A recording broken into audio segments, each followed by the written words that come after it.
The year was 2347, and the galaxy was full of life. Thousands of species lived among the stars. Some were old and wise. Some were young and still learning. And then there were the humans. Humanity had only been traveling through space for about 200 years. To the ancient races of the galaxy, this was nothing. It was like a baby taking its first steps while giants watched from above. Many of these old species did not think much of humans. They saw them as primitive creatures who had somehow figured out how to build starships, but humans had earned their place at the table. They had worked hard. They had proven themselves in trade, in science, and in keeping their word. And now, for the first time, a human ambassador had been invited to the most important event in the galaxy, the Summit of Species. The summit was held on the Volanthi homeworld, a planet called Sereth Prime. The Volanthi were one of the oldest and most powerful races in known space. They had ruled their sector of the galaxy for over 10,000 years. Their cities were made of crystal that caught the light of their twin suns and scattered rainbows across the sky. Their people had silver skin and eyes that looked like swirling galaxies. They were beautiful in a cold, distant way, like statues carved from starlight. The Volanthi believed they were the greatest species in existence. They had never been conquered. They had never known true hardship. They looked down on younger races the way a king might look at peasants working in the fields. Ambassador Daniel Carter stood in the grand hall of the Crystal Palace and tried not to feel small. He was 34 years old, born in a small town in Colorado on Earth. He had brown hair that was starting to show a few gray strands, kind eyes, and the sort of face that made people trust him. He was not tall or strong or particularly impressive to look at. He was just a man who believed in doing the right thing. His aide, Lieutenant Katie Morrison, stood beside him. She was younger, perhaps 28, with red hair pulled back in a neat bun and sharp green eyes that missed nothing. She had been assigned to protect Daniel, but they had become friends during the long journey to Sereth Prime. "This place is incredible," Katie whispered, looking up at the ceiling that seemed to stretch forever into the sky. "It is," Daniel agreed. "Just remember why we are here. We represent all of humanity. Every person on Earth, every colony, every station. They are all counting on us to make a good impression." Katie nodded. She understood the weight of that responsibility.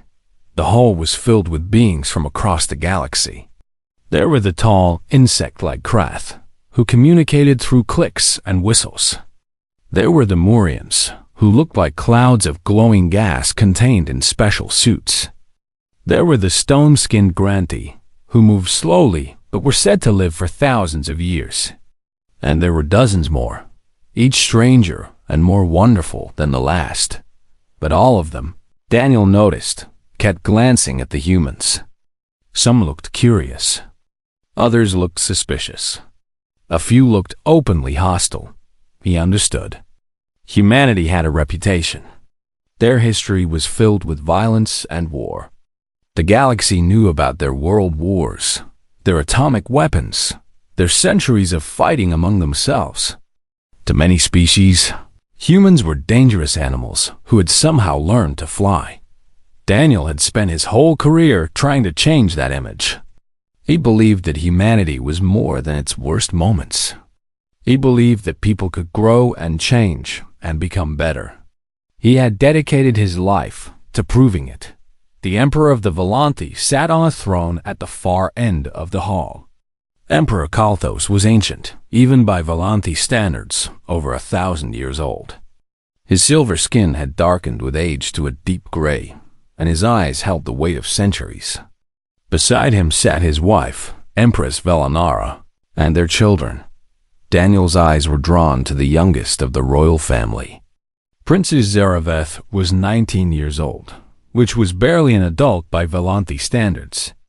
She had the silver skin and galaxy eyes of her people, but there was something harder in her expression. She looked at the assembled delegates with barely hidden contempt and when her gaze fell on the human delegation, her lip curled in disgust. Daniel had read her file.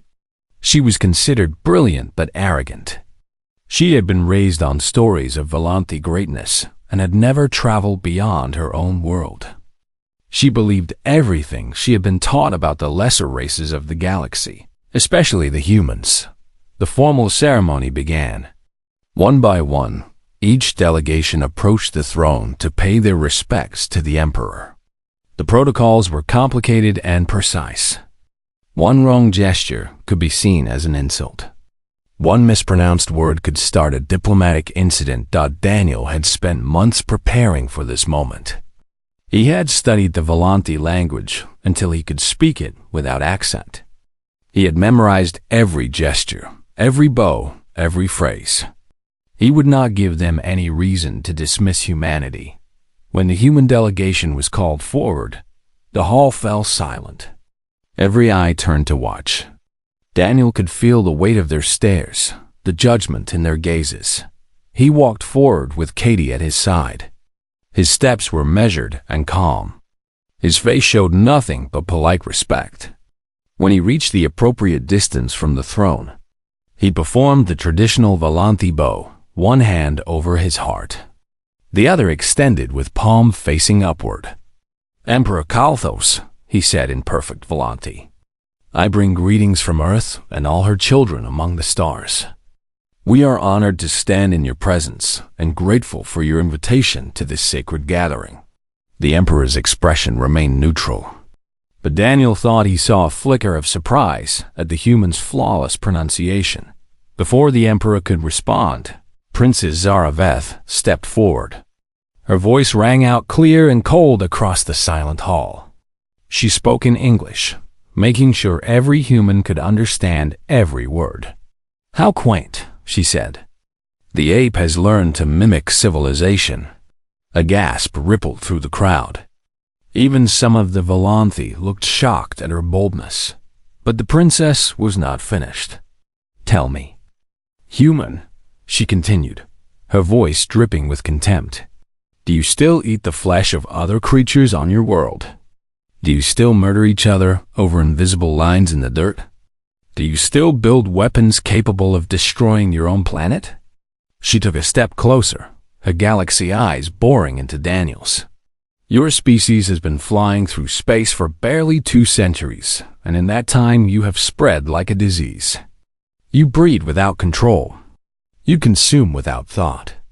You are locusts with starships, and you dare to come here and pretend you are our equals?" The hall was completely silent. No one moved. No one breathed. Katie's hand moved toward her sidearm, but Daniel stopped her with a small gesture. He could feel the anger radiating from his delegation, could see the shock and hurt on their faces. Every alien in that hall was waiting. They knew human history. They knew about human tempers, human violence, human pride. They expected an explosion. They expected shouting and threats and perhaps even violence. They were about to learn that humans could still surprise them. Daniel Carter stood perfectly still. He could feel his heart beating in his chest, slow and steady. He could feel the eyes of 1,000 beings upon him, waiting to see what the primitive human would do. 3 heartbeats passed in silence. Then 4. Then 5. And then Daniel Carter did something that no one in that hall expected. He smiled. It was not a cold smile or an angry smile or a mocking smile. It was warm and genuine, the kind of smile you might give to a child who has said something they do not yet understand. And then he laughed. It was a soft laugh, almost gentle. There was no bitterness in it, no hidden rage. It was the laugh of a man who had heard something that amused him. The crowd murmured in confusion. This was not the reaction they had expected. "Your Highness," Daniel said, his voice calm and clear, "you are absolutely correct." Princess Zaraveth blinked. Of all the responses she had prepared for, this was not one of them. "We do eat meat," Daniel continued, taking one step closer to the princess. "Many of us anyway. We raise animals and we hunt them, and yes, we eat their flesh. It is how our ancestors survived when the world was cold and food was scarce." He paused, letting his words settle over the crowd. "And yes, we have fought wars over borders. We have killed each other over land and resources and ideas. We have done terrible things to each other, things that shame us even now. Our history books are filled with blood and fire and suffering." Princess Zaraveth opened her mouth to speak, but Daniel continued before she could. "We built weapons that could destroy our own world. That is true. We came so close to ending ourselves that some people still have nightmares about it. We looked into the abyss and saw our own extinction staring back at us." His smile faded, but his voice remained steady. "Everything you have said about us is true, Your Highness. We are violent. We are primitive. We are flawed in ways that we are still discovering. We are not proud of these things, but we do not hide from them either." He turned slowly, looking around the hall at all the alien faces watching him. "But I wonder," he said, "if you have read only the dark chapters of our story, because there are other chapters too, chapters that we are very proud of." He turned back to face the princess. "Have you read about the human who ran into a burning building to save a child he had never met? Have you read about the doctor who traveled to a village filled with deadly disease, knowing she would probably die because the people there needed help? Have you read about the soldier who threw himself onto an explosive to save his friends, giving his life so that others might live?" Princess Zaraveth said nothing. Her confident expression had begun to crack. "We are capable of great evil," Daniel said. "This is true. But we are also capable of great good. We are capable of love that defies logic, of sacrifice that makes no sense, of kindness that expects nothing in return." He reached into his pocket and pulled out something small. It was a photograph, old and worn, protected by a thin plastic cover. He held it up so the princess could see it. "This is my grandmother," he said. "Her name was Rose. She was born during one of our worst wars. When she was just a little girl, soldiers came to her town.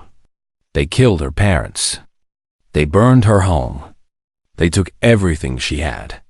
His voice grew softer, but in the silent hall, everyone could hear him clearly. She had every reason to hate. She had every reason to become bitter and cruel. She had every reason to spend her life seeking revenge. But she did not do any of those things. He looked at the photograph with gentle eyes. Instead, she became a teacher. She spent 50 years teaching children to read and write and think for themselves. She taught them that violence was never the answer.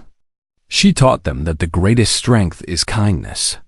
She raised my mother to believe that every person, no matter who they are or where they come from, deserves to be treated with dignity.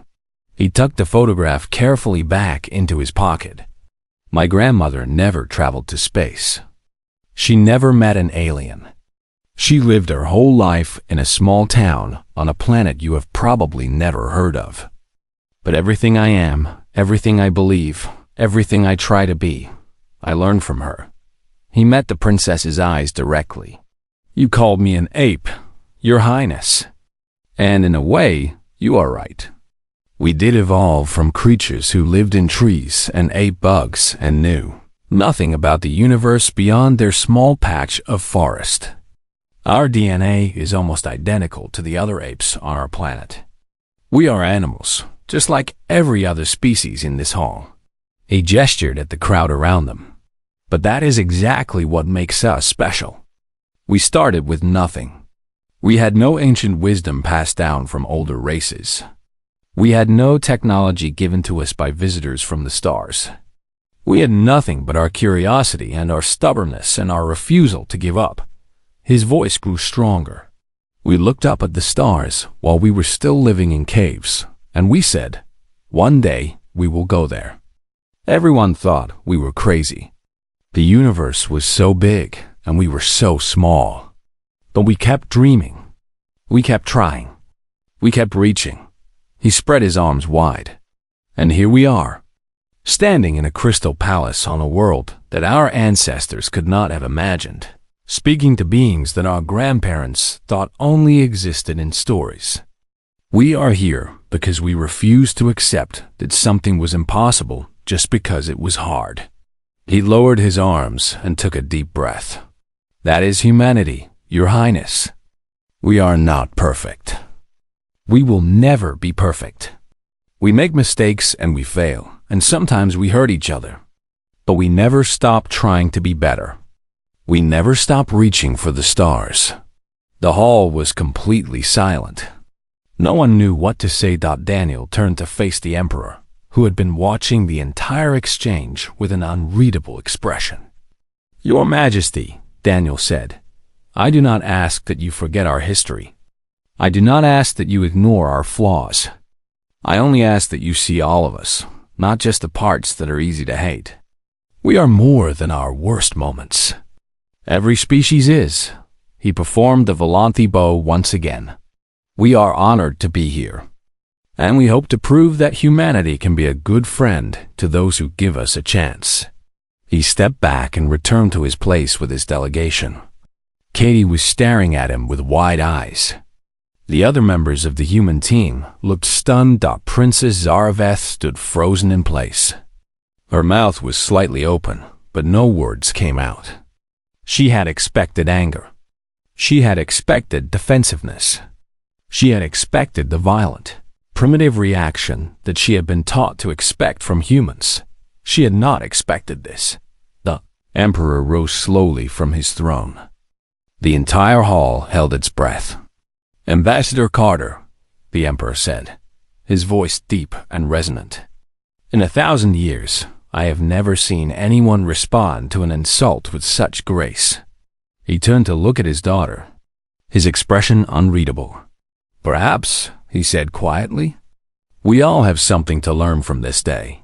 The summit continued, but something had changed. Something that no one could quite put into words. The humans had been tested, and they had responded in a way that no one had expected. And in the corner of the great hall, Princess Zaraveth stood alone, staring at the human ambassador with an expression that had shifted from contempt to something else entirely. Something that looked almost like doubt. The summit lasted for 5 more days after the incident in the Crystal Hall. Delegates from across the galaxy discussed trade, agreements and border disputes and 100 other matters of galactic importance. But everywhere people went, they talked about what had happened between the human ambassador and the Volante princess. The story spread like fire through dry grass. Within hours, it had reached every corner of the palace. Within days, it had traveled to other planets. A human had been insulted by a Volante princess, and instead of responding with anger, he had responded with truth. He had admitted every flaw of his species, and then shown why those flaws did not define them. No one had ever seen anything like it. Princess Zaraveth did not appear in public for the rest of the summit. Her servant said she was unwell. Her family made excuses for her absence. But the truth was simpler than that. She was thinking. For the first time in her 19 years, Zaraveth was questioning everything she had been taught. She had grown up believing that the Volante were superior to all other races. She had been told that humans were little better than animals, dangerous and unpredictable, and not worth taking seriously. She had accepted these teachings, without question, because everyone around her believed the same things. But Daniel Carter had not acted like an animal. He had not become angry or violent or defensive. He had stood before her insults with dignity and grace. And he had turned her words into an opportunity to show the best of his people. It bothered her more than she could express. On the 3rd night after the incident, Zaraveth could not sleep. She lay in her bed in her private chambers, staring at the ceiling of crystal that reflected the light of the moons. Her mind would not stop racing. Finally, she got up and walked to her personal computer terminal. It was connected to the Galactic Information Network, which contained records from thousands of worlds. She sat down and began to search. She searched for human history. The first things she found were familiar: wars, violence, suffering, humans killing other humans over land and power and religion. She saw images of cities burning and bombs falling and people hurting each other in terrible ways. This was the history she had been taught. But then she kept searching, and she began to find other things. She found the story of a man named Gandhi. He had lived on Earth centuries ago, when his country was ruled by foreign powers. He could have started a war. He could have called for violence and bloodshed. Instead, he chose peace. He led his people to freedom without ever raising a weapon. Millions followed him, and they won their independence through the power of their conviction alone. Zaraveth read about him for over an hour. She did not understand how it was possible. She found the story of a woman named Harriet. She had been born into slavery, treated as property, denied her basic rights as a person. She escaped, but instead of running as far as she could, she went back. Again and again, she returned to the land of her captivity to lead others to freedom. She risked her life hundreds of times for people. She did not know. Zaraveth did not understand why anyone would do such a thing. She found stories of doctors who traveled to the most dangerous places on Earth to help the sick, knowing they might catch the same diseases. She found stories of firefighters who ran into burning buildings while everyone else ran out. She found stories of ordinary people who hid strangers in their homes during times of persecution. Even though discovery meant death, she found a word that she did not recognize. Hope. The Volanti did not have a word for hope. They had never needed one. Their civilization had risen steadily for 10,000 years without serious setback. They had never faced extinction. They had never been conquered. They had never been pushed to the edge and forced to fight their way back. But humans had. Over and over again, Zaraveth read about the times when humanity had nearly destroyed itself. She read about the plagues that killed millions and the wars that threatened to end everything and the disasters that left cities in ruins. Each time, the humans had survived. Each time, they had rebuilt. Each time, they had looked at the destruction around them and said, "We will not let this be the end." That was hope, she realized. It was the belief that things could get better, even when everything suggested otherwise. It was the refusal to give up, even when giving up made perfect sense. The Volanti did not understand hope because they had never needed to hope. Everything had always been easy for them. They had never known what it was like to lose everything and to start again. The twin suns were rising by the time Zaraveth finished reading. She had been at her terminal all night, and her eyes were tired. But her mind was more awake than it had ever been. She thought about Daniel Carter standing in the Crystal Hall, holding that old photograph of his grandmother. She thought about the way his voice had softened when he talked about her. She thought about how he had admitted every flaw of his species without shame or defensiveness. She had tried to humiliate him, and instead, he had taught her something, for the first time in her life. Zaraveth felt ashamed of herself, not because she had been wrong about facts or figures or political matters. She had been wrong about something much more important. She had been wrong about people. She had looked at humanity and seen only their worst moments. She had judged an entire species by their failures without considering their triumphs. She had done exactly what she accused them of doing. She had been primitive and cruel. The realization sat heavy in her chest. She needed to make this right. She needed to apologize to the human ambassador. But more than that, she needed to understand how she had become the kind of person who would insult a guest in her own home based on nothing but prejudice and ignorance. She thought about her teachers and her tutors and the books she had read growing up. They had all told her the same story. The Volanti were superior, and everyone else was beneath them. She had believed it because she had never been given any reason to question it. But Daniel Carter had given her a reason. He had shown her that there was more to humanity than violence and consumption. He had shown her that strength could look like humility, that courage could look like honesty, that the true measure of a species was not in their technology or their power, but in how they treated others. Zaraveth made a decision. She would learn more about humans. She would read their history, not just the dark parts, but all of it. She would try to understand them the way she had never tried to understand any other species before. And when she was ready, she would face Daniel Carter again. Not as an arrogant princess looking down on a lesser being, but as a person who had made a mistake and wanted to make it right. It was a small first step.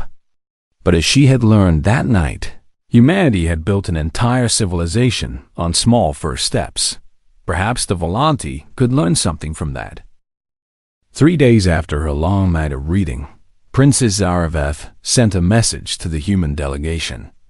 It was a formal request for a private audience with Ambassador Daniel Carter. No other delegates. No guards. Just the two of them. Daniel read the message 3 times before responding. He did not know what to expect. Perhaps she wanted to apologize. Perhaps she wanted to continue their argument in private. Perhaps it was some kind of trap. Katie Morrison advised against going alone. The Volanti were unpredictable, she said, and the princess had already shown herself to be hostile. There was no telling what she might do behind closed doors. But Daniel shook his head. If there was any chance of building a real connection with the Volanti, he had to take risks. He had to show them that humans trusted as easily as they fought. If something goes wrong, he told Katie, you know what to do. She nodded. Though she did not like it, the meeting was scheduled for the following morning in a small chamber off the main hall. It was a simple room by Volanti standards, with walls of pale blue crystal and a single window that looked out over the silver forests below. Daniel arrived first. He stood by the window and watched the alien trees sway in the wind. They looked almost like the trees back home, but their leaves were silver instead of green. And they moved in patterns that suggested intelligence rather than random motion. He heard the door open behind him and turned to face Princess Zara VETH. She looked different from the last time he had seen her. Her arrogance was gone. Her eyes, which had burned with contempt before, now held something softer. She looked tired, as if she had not been sleeping well. For a long moment, they simply stood there, looking at each other. Then, slowly, Princess Zaraveth performed a gesture that Daniel had never seen before. She knelt. She placed both hands on the floor in front of her and lowered her head until her forehead touched the crystal surface. It was the Volanti gesture of profound apology, a gesture so rarely used that many considered it extinct. It had not been performed by a member of the royal family in over 1,000 years. Daniel stood frozen in shock. Ambassador Carter, Zaraveth said, her voice muffled against the floor. I have wronged you and your people. I spoke from ignorance and prejudice. I judge your entire species based on stories I have been told, without ever trying to learn the truth for myself. She raised her head slightly, but remained on her knees. I spent 3 days reading about humanity. I read about your wars, but I also read about your heroes. I read about your violence, but I also read about your kindness. I read about your failures, but I also read about your triumphs. Tears were forming in her galaxy eyes. I did not know about Gandhi. I did not know about Harriet. I did not know about the doctors and the firefighters and all the ordinary people who gave their lives for strangers. I did not know that your species had a word for hope. She finally looked up at Daniel, her expression raw and vulnerable. We do not have that word. The Volanti have never needed it. Everything has always been easy for us. We have never had to claw our way back from the edge of extinction. We have never had to rebuild from ashes. She shook her head slowly. I thought we were better than you because we were more advanced. But I was wrong. You are not beneath us. You are different from us. And different is not the same as lesser. Daniel stood there for a long moment, unsure of what to do. In all his years of diplomatic training, no one had ever prepared him for a Volante princess kneeling at his feet. Finally, he knelt down himself, bringing his face level with hers. Your Highness, he said gently, please stand up. You do not need to kneel to me or anyone else. She looked at him with confusion. But I insulted you. In front of the entire galaxy. I called you an ape. I said your species was a disease. Yes, you did, Daniel agreed. And it hurt. I am not going to pretend it did not hurt. But the fact that you are here now, admitting you were wrong, learning about my people, trying to understand us, that matters more to me than any insult. He offered her his hand. Where I come from, we believe that people can change. We believe that making a mistake does not define you. What defines you is what you do after the mistake. And right now, you are doing something very brave. Zaraveth looked at his hand for a moment. Then, slowly, she took it and allowed him to help her to her feet. Your grandmother, she said quietly. Rose, she really taught you to think this way. Daniel smiled. She taught me that everyone deserves a second chance. She taught me that the measure of a person is not in their worst moment, but in how they respond to it. She would have liked you, I think. Zaraveth looked surprised. She would have liked someone who insulted her grandson? She would have liked someone who had the courage to admit they were wrong. That kind of honesty was rare on my world.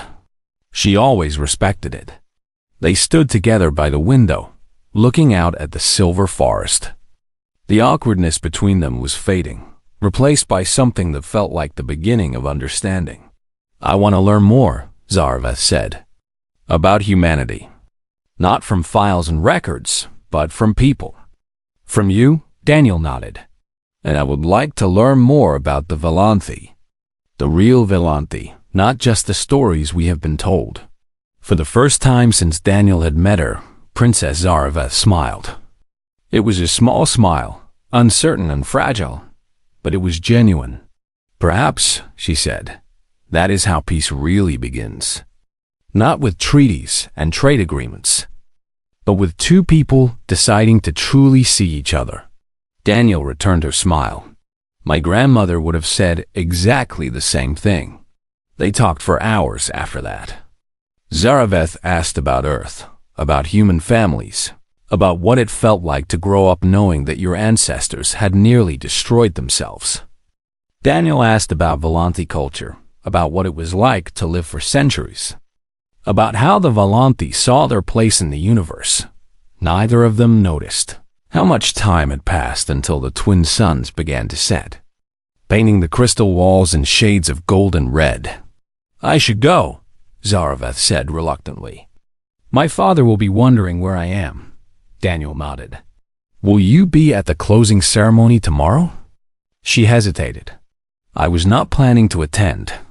After what happened, I thought it would be better if I stayed away.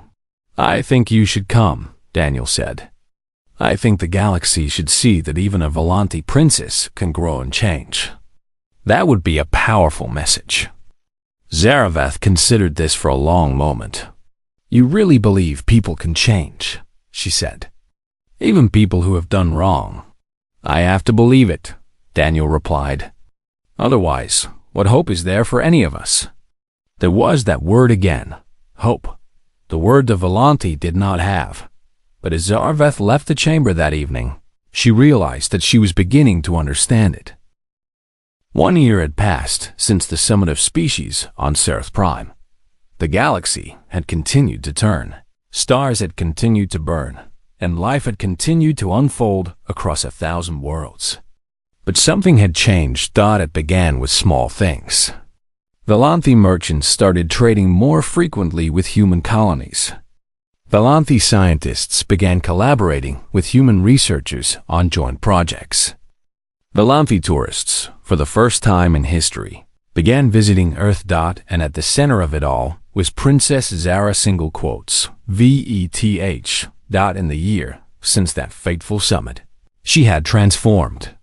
She had spent months studying human culture, human history, human art, and music and literature.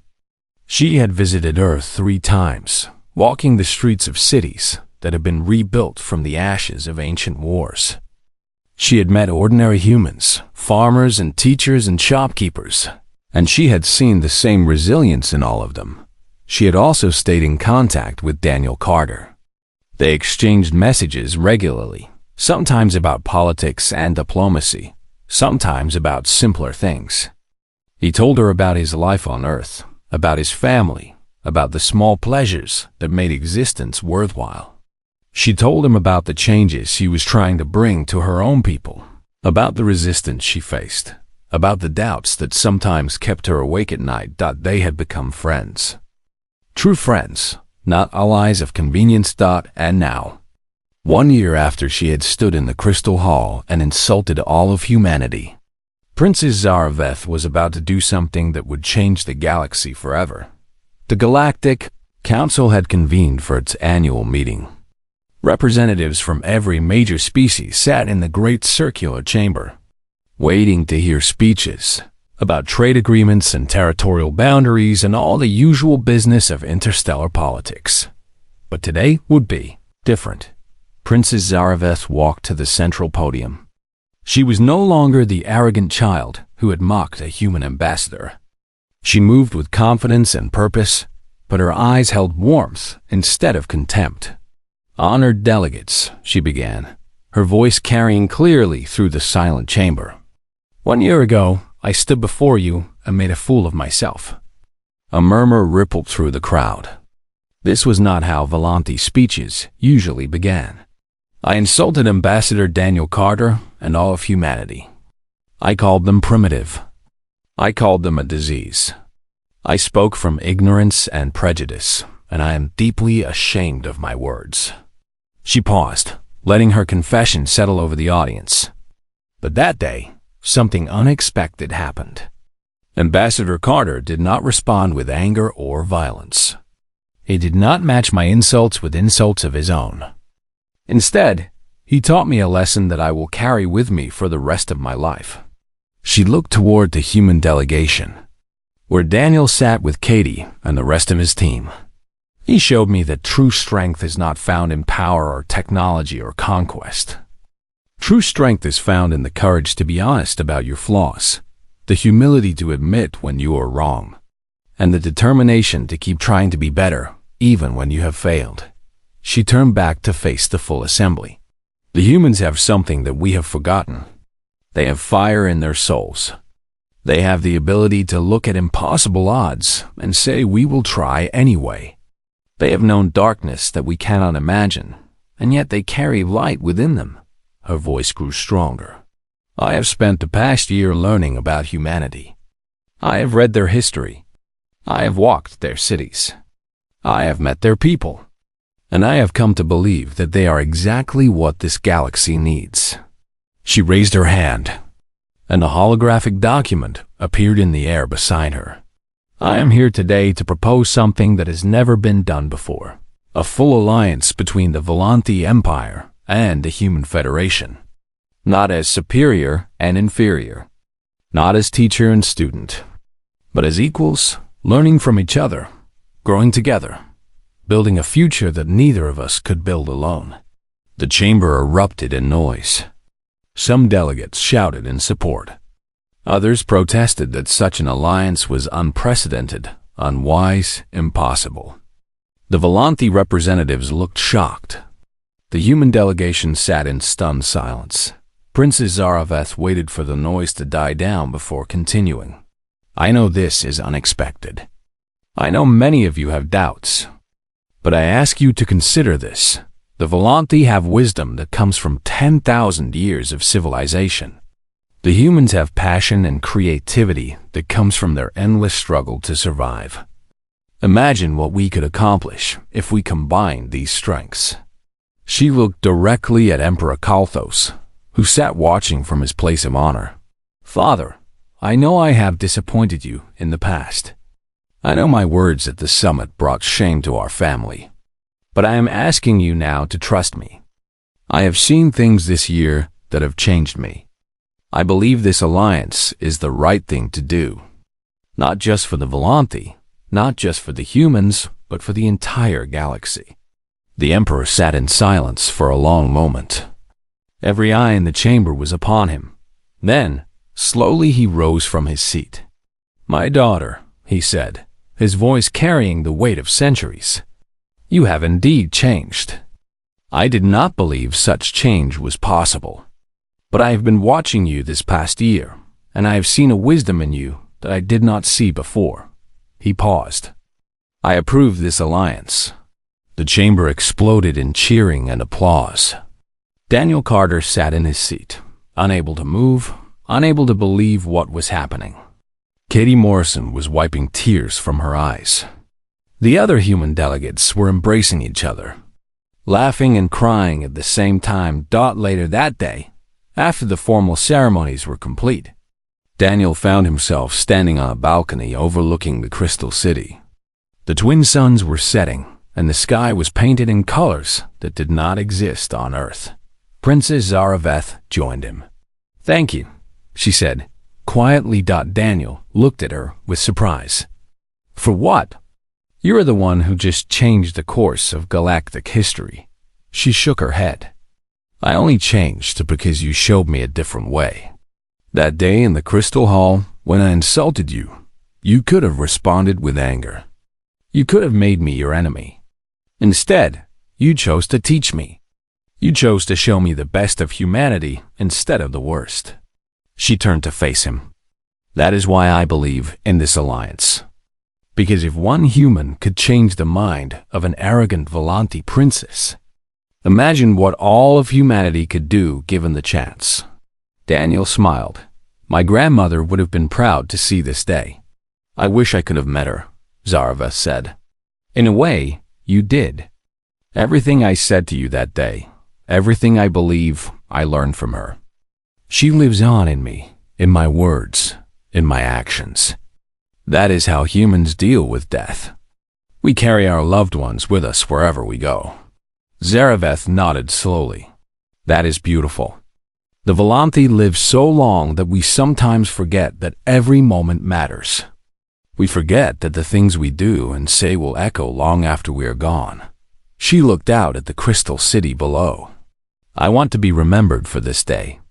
I want to be remembered as the princess who learned to see beyond her prejudice. I want to be remembered as someone who helped build something good. You will be, Daniel said. I promise you that.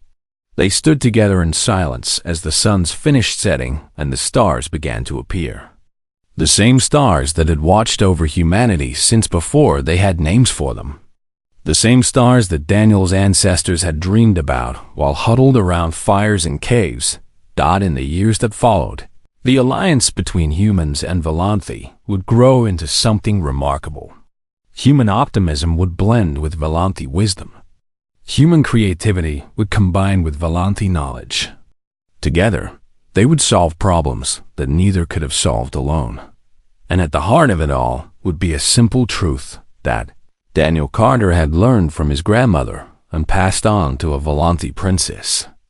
That the measure of a species is not in how high they have climbed, but in how they treat those still climbing. Daniel Carter eventually retired to a small house in the mountains of Colorado, where he kept his grandmother's photograph on the mantle. He had never sought glory. He had never wanted fame.